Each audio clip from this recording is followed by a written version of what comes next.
ngayon na lineup, yung para sa Katipunan.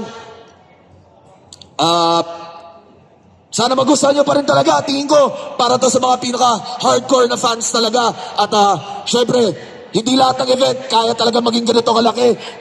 Kahit na gusto ko, kahit na gusto natin, kahit yung mga pinaka 1 minutes, kung pwede lang talaga, dito na rin sa Metro 10. Pero hindi naman namin kayo makakasama lahat doon. Ganun pa man, sana maintindihan nyo at ma-appreciate nyo pa rin yung mga ganong klaseng lineup. Iba pa rin ang live, iba pa rin ang vibe pagdating sa small room battles din.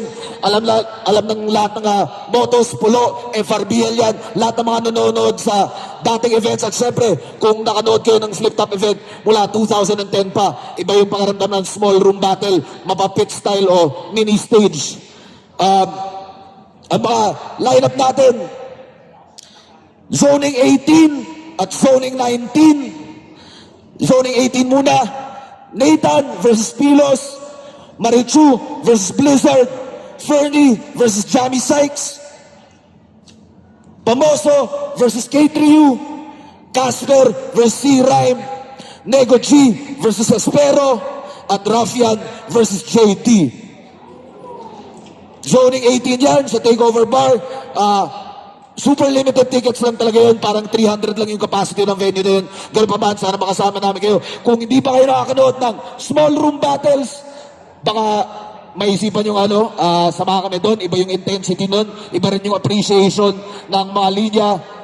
Iba yung overall intimacy talaga. Pati yung vibe ng ganong event. Napaka-intense, napaka-intimate, napaka-solid. Andyan na pala. Nathan versus Philos, Marichu vs Blizzard, Fernie vs Jamie Sykes, Pamoso vs K3U, Casper vs K-Ride, Nego G vs Pero, Rafian vs JD, mga aktibo sa iba't ibang liga din sa underground.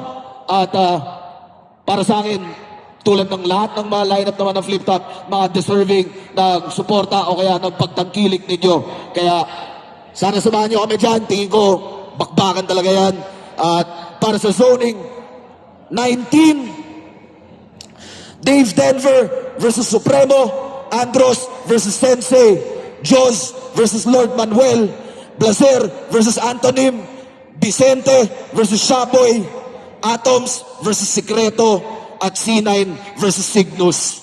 Para sa Zoning 19, tingin ko, kung pamilyar na ba kayo sa mga ganong lineup, yan, kung pamilyar kayo sa mga MCs na yan, tingin ko, naiintindihan nyo na kung ano yung magiging vibe ng Zoning 18 at 19. Magkasunod na Sabado, bakbakang underground, intimate hip-hop para sa inyo lahat. Sana masuportahan nyo pa rin yun.